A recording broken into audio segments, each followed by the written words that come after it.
Welcome to The Secrets of Success. By following the proven techniques of the guests who appear on this series, you'll learn that even successful people run into detours and failures, and how you can apply their success techniques to change your life. You're now listening to the most unique show on radio, the show dedicated to making you a success. Is it time to move on? Let's find out from our guest, Mustafa Ammar. Mustafa, thanks for being with us today. Thank you so much, Bill, for having me. Really a pleasure. Your book, Time to Move On, starts out by saying the future depends on you. Now, of course, we know that to a certain extent, but don't we really rely on, let's say, our school, our promotions, maybe if we were in the military, our rank, outside qualifications that give us some importance in the world? Yeah, for sure. We all, grew up in the school learning that, for example, the only way to succeed in life is to specialize in one career and keep growing and get promoted in that specific career, that specific industry until the last day of your life. But then what I'm looking for here and what I'm advocating for is to have more control over your life, your career, your choices, and sticking to one direction and just having other people, other factors to decide your destiny, your life, your lifestyle, your, everything around you. It's really diminishing, your possibilities and your capacities in building something that you really enjoy. On the other side, if you have more options, if you diversify more options, and be able to choose, one specific direction among others, then I advocate for that power of choosing, Mustafa, you not only advocate for that, but you have a very interesting backstory. So, as I said to you before the show, I want our audience to hear that because you start your book off that way and it definitely grabbed me and got me into it. So, can you tell us a little bit about your background? Sure, Bill. So, I started my first career as a pharmacist, was out of passion for chemistry. I didn't have a clue whether I wanted to be a pharmacist for the rest of my life, but I just loved chemistry and I just wanted to start my career in something that I loved. After that, I moved to diplomacy. It was a very hard transition because as a pharmacist, I was just fresh graduate. And then I go to my first job interview and I say to my boss, 5 years from now, I want to see myself a diplomat. So it sounded crazy. 99% of people around me were saying literally like stuff like you're silly, you're stupid, you're wasting your time, you will never be able to do it. But luckily with, a bit of faith in myself and, trying to do something, for the future, trying also to have more choices for me, I became a diplomat. Diplomacy is one of the most interesting, careers, lifestyle. So I got to travel a lot. I work in Africa, in Malawi. I work in New York, in the United Nations, and in China. After 10 years of diplomacy, I thought I reached the peak of my career.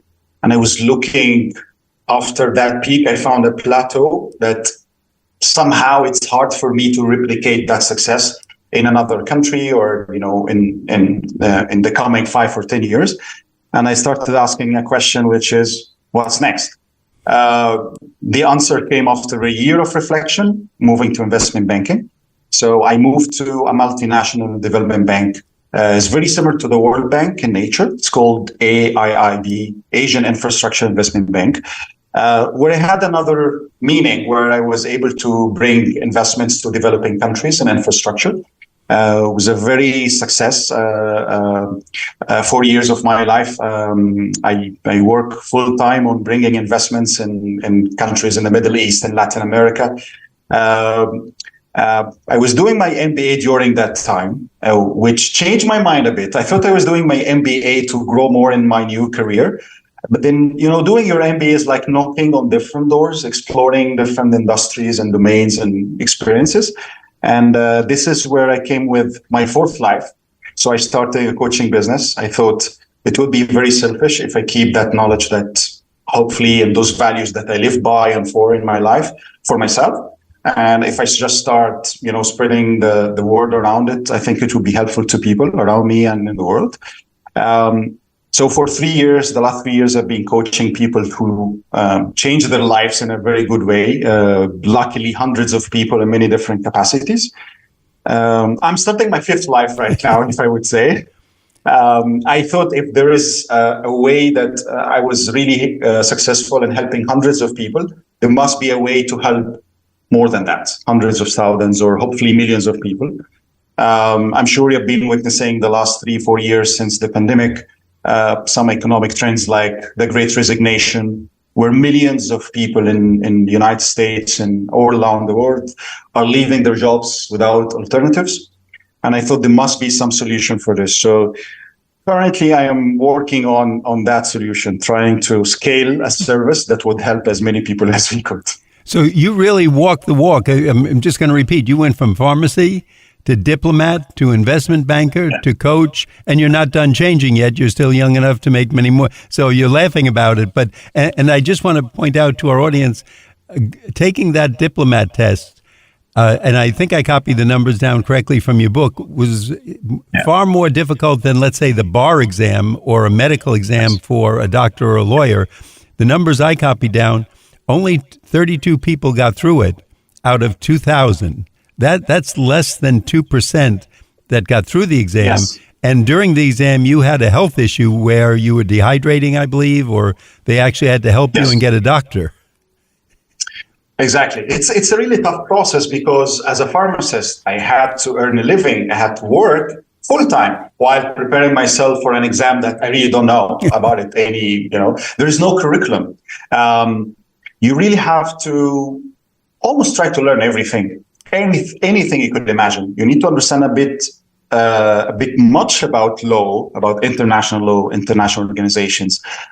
More about global affairs, more about global economics, also local in Egypt, as I'm Egyptian. Then you have to be fluent in 3 languages. And you go through all those exams over 5 days, 11 subjects in 5 days. Every single day, you have 4 hours of examinations in 2 or 3 subjects. So what happened is I did it once and I failed. And I failed only in 1 subject out of 11. So it was very tough moment for me. So hearing those voices of people around me who were saying, "Oh, we told you you will never be able to do it. You're a failure. You're just wasting your time." And deciding to apply again for the exam, which, you don't know when is the next exam. Well, it could be in 2 years. It could be, so you're just waiting for it while preparing yourself. And then the big day arrived again, or let's say the big week arrived again. And just in the middle, I had that, was very tough crisis.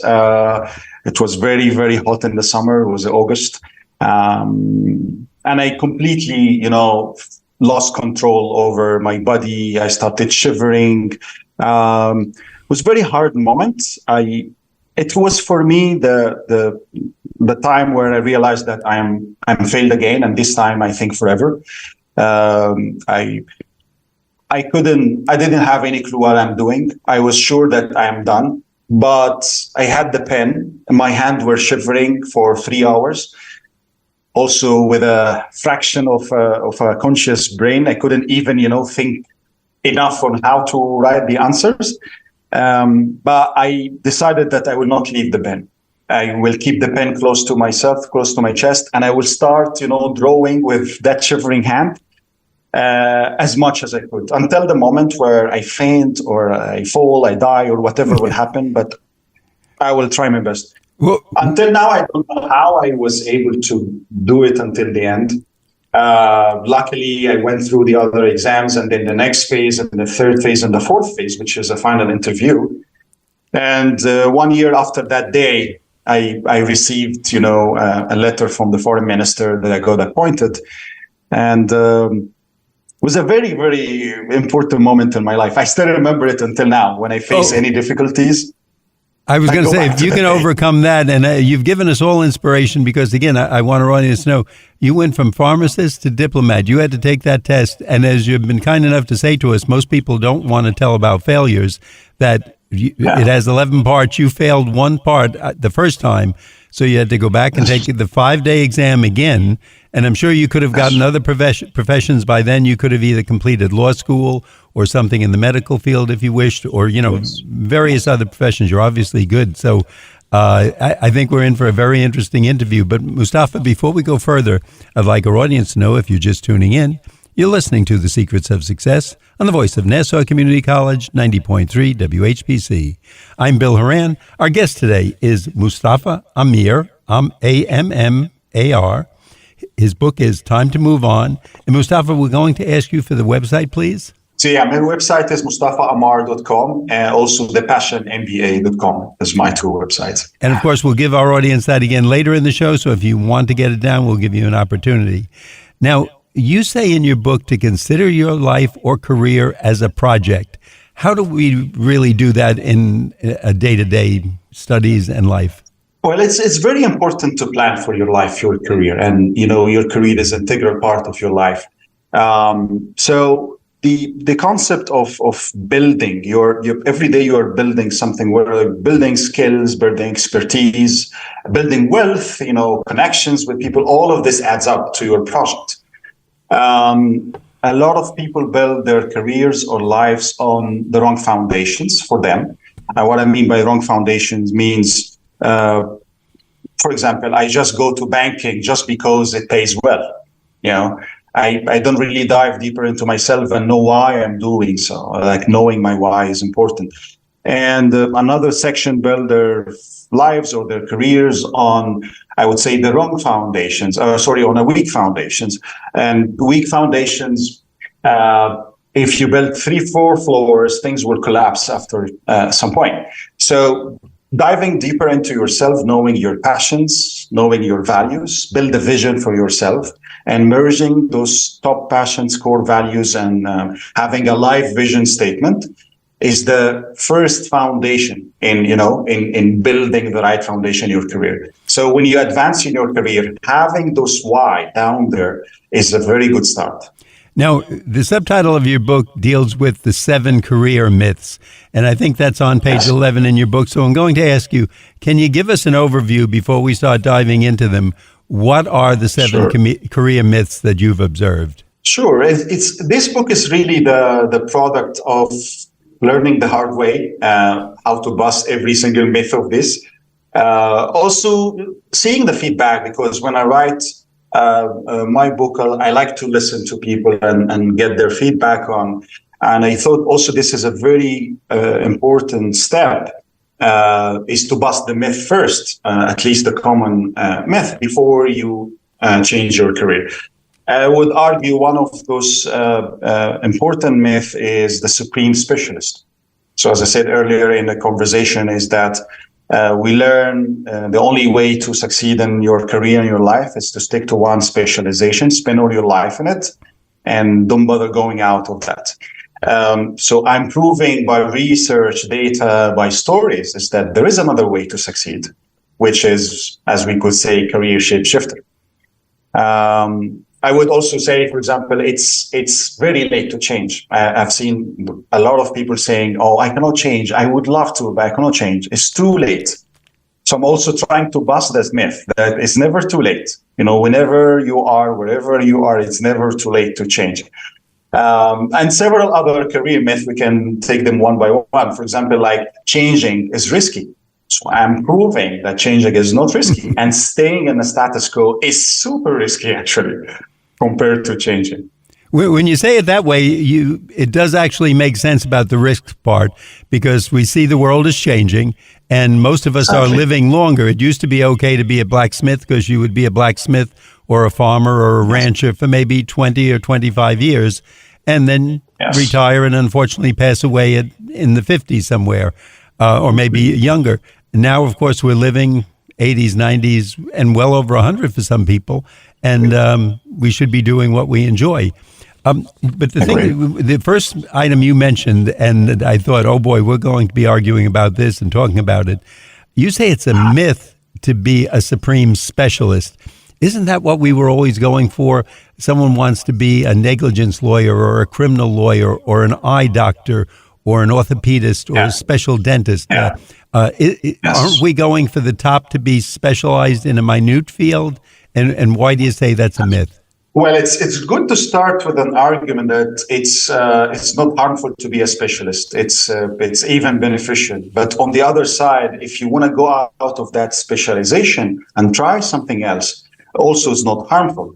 And I would claim and go back to a bit of history that specialization has been there for less than 200 years. When I went back to the history and started a bit looking around, every single civilization in the history was characterized by people who have in-depth experience in several domains, several industries, and they were able to connect dots between those industries. If we look, for example, in Italy, the Renaissance man, all the magic happened. You could see somebody like Leonardo da Vinci, who was a painter, who was a poet, who was a politician, who knew more about economics and several things. So there's nothing harmful with being a specialist, but once you have that feeling, which I've seen it in the majority of people, that I would love to change. I'm bored with this. I would love to change. Then you should explore changing. You shouldn't really being stuck in that barrier, and you're not able to cross that barrier. Now, I'm glad you pointed that out, because I would think, especially as a diplomat, you have to be able to see all sides of a problem, not just focus on one. You could be a lawyer, a doctor, or a carpenter, but you have to be able to see everybody's side. Otherwise, you're not going to do your job too well. Yeah, I agree. And it's something always we learn in diplomacy is a good diplomat cannot say no to a task. So you have to find a solution. There's a problem and you have to solve it. So experiences from, for example, negotiating a multi-national, agreement with different countries. You have maybe 60 to 70 countries, and you have to negotiate a text or agreement, among those countries to, for example, running a political campaign, in a specific country toward a specific dimension, to cultural, for example. Like I enjoyed so much doing cultural stuff between countries. And I try to use a bit of, my artistic hobbies in that domain. So diplomacy is one of those interesting professions where you can do different things every single day. Now, you have a great term in your book. We talked about it a little before the show, and the term is career shape shifters. And I have to say that slowly because I'll slur it, but career shape shifters. What does that mean, and where do they come into play? Yes, shapeshifting in mythology, it's connected to a human being who is able to change her or his form in many different ways. And somehow in mythology, it's connected to immortality. So if we apply this to your career, your life, if you are able to become a career shapeshifter, you are somebody who's able to reinvent yourself in many different ways. If your job or your career goes extinct, so right now, for example, with AI, machine learning, and technological advancement, which is changing a lot of careers and changing actually the way we live, it's expected that 1.1 billion jobs in 10 years would go extinct, would disappear, or be completely transformed. So speaking to those people, 1.1 billion people who their jobs will be transformed, what would you do if your job goes extinct? The answer in career shape-shifting, the answer is in having several options and deciding if I could see the future, if I could see 5 years from now what would happen, what I can do right now to change and be always in control of my life and my career. I love that question. I think that's something all of us should ask ourselves. And, in a quiet moment, maybe in the shower when we're walking or exercising, and maybe kind of stick with it even a few days. That I guess the first answer might not be the right one. But what would we do if our job, and again, we pretty much know at some point, almost all jobs will be eliminated. But what would we do if our particular job was eliminated? What would be something we go for? At that point, are we looking at our passion? Is that where that comes in? Exactly. I mean, passion is important. Sometimes passion is not enough. And what I would argue is passion needs a blueprint. In my own coaching methodology, I call it the passion blueprint. So let's imagine if we are traveling, both of us taking a car from New York to San Francisco. I assume the journey will take, a couple of days to get there. So the trip needs three essential elements. We need enough gas for the car. We need a GPS tracker, and we need a final destination at the end. Without enough gas, we'll stop in the middle, somewhere in the middle. We'll not be able to advance. And without a GPS tracker, we will get lost dozens or even hundreds of times in the middle before going actually to our final destination. And there is no benefit of having a final address, having a GPS without a final address. Let's apply this to our career, our life. Enough gas means enough passion. If you don't have enough passion for whatever you're doing, you will stop in the middle. Sometimes people don't know why they are stopping, why they have burnout, why they have a career plateau, why there's low productivity, for example, or low performance in some cases. The GPS is your values. Many of people I have seen, I work with, they focus on the work in a job that doesn't satisfy their values. Let's imagine, for example, if one of my core values is freedom, I cannot expect that I would work, a 9 to 6 kind of job and I will be happy. If family is a value and I'm always far away from them, I will never be satisfied. And the final destination is an ideal lifestyle I want to live. Somewhere I want to see myself 5 years from now, or whatever that lifestyle is. So if I bring that circle of passions, that circle of values and a life vision, bring them together, where you want to work or focus in the coming few years is somewhere in the middle, the intersection point between those three circles. And Mustafa, again, before we go further, I'd like our audience to know that you're listening to The Secrets of Success on the voice of Nassau Community College, 90.3 WHPC.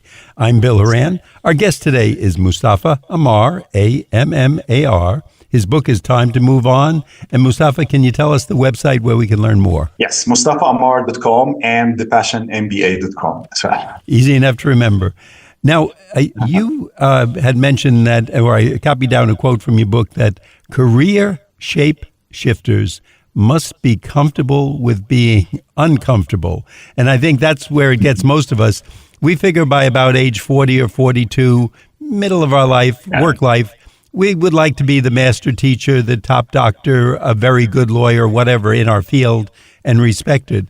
Is that the hardest part, to go back to being uncomfortable and now we're down at the bottom of the pyramid? It is super hard. And staying in one place for a long time, it's a call for, not only for being comfortable, it's a call for laziness, because I assume each one of us, if you work in the same place for more than 10 years, normally your daily acts of work is very robotic. You don't learn further or beyond than what you have been learning in the last 10 years.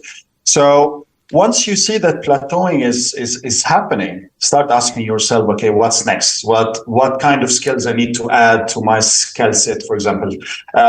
What kind of exploration I need to do? What kind of readings I need to do, or courses or so? So by always exploring and asking yourself that question, you are opening new horizons. And always, if it's so risky to go out of your comfort zone, play around the borders, do a bit of daily actions, very, very small acts around that border. Then you will feel comfortable of, going beyond that circle. A tough question I'm going to stick in here. Of the people you've worked with, men, women, younger people, and by younger, I'm going to say under 35 as opposed to over 35, just to pick an arbitrary number. Are any one group better than this, or is there another group you would say, people from either this country or so-and-so are better at making these changes? Well, I claim I was lucky enough to work with people who are 25 all the way to 85. My focus is mid-level career. This is where I see a lot of value I can do. I can always claim that every single age range is different in their priorities. But it's definitely easier to change if you are in your 30, let's say early 30s, all the way to 45. because you need to build some experience. So if you start your career 23, 25 years old, you need to build some experience. So I would argue, if you don't have that experience, go out and do whatever you like. Don't think much about what you are doing right now. And then after collecting a 5 to 7, 8 years of experience, then it's time to, think through your career options, and replan again. Beyond 45, I see a bit of difficulties of people changing, because you get accustomed to a lifestyle. Also, if you stay in a place for more than 15 years, it's a bit risky. I take more time and more effort in doing things. And then you have another range where people are just retiring from their jobs and want to reinvent themselves. And also that's a good opportunity for them to, okay, I have some savings. I'm retired anyway. I would love to write a book. I would love to start a business. I would love to do something, and let me explore this. So also I see a lot of values in working beyond 55 years old or, and beyond. When we're in our comfort zone, which most of us like, it's the easy life. We can go sailing through it. We're not pressured. But you say that our ability to learn is diminished. Can you talk about that a little bit? Exactly. Staying in the same zone for a long time. When you get to the lazy lifestyle where like almost every single day you're doing the same thing, you lose that passion for learning, and then you're fine with what you have. You're very afraid of losing what you have. So it's very, very, very hard to change. While on the other side, if you just keep exploring every single day something new, going out a bit by say, playing around that, comfort zone border, you start learning something new. And this is where you explore the growth phase, which goes right after going out of your comfort zone. So if it's a bit risky around that circle of comfort, if you just started learning, you will see the benefit and the upside of going out of that comfort zone. And then it becomes a habit, a daily habit that I want to learn every single day. I want to grow every single day. Well, I think we want to have at least a touch of the careers that you've had. They sound very interesting, very dynamic, and certainly a learning experience. And I don't think you spend too much time in the comfort zone, if any at all, throughout your life. So you deserve a brief break. I want to thank you for being with us. And again, I want to remind our audience that our guest today has been Mustafa Ammar, A-M-M-A-R. His book is Time to Move On. And Mustafa, would you give us that website once again? Sure. My personal website is mustafaammar.com and also thepassionmba.com. Easy enough to remember, mustafaammar.com and thepassionmba.com, correct? Correct. Thank you so much for being with us. We'd like to remind our audience that you've been listening to The Secrets of Success on the voice of Nassau Community College, 90.3 WHPC. I'm your host, Bill Horan, asking you to please join us again next week at the same time when we will continue our journey to success.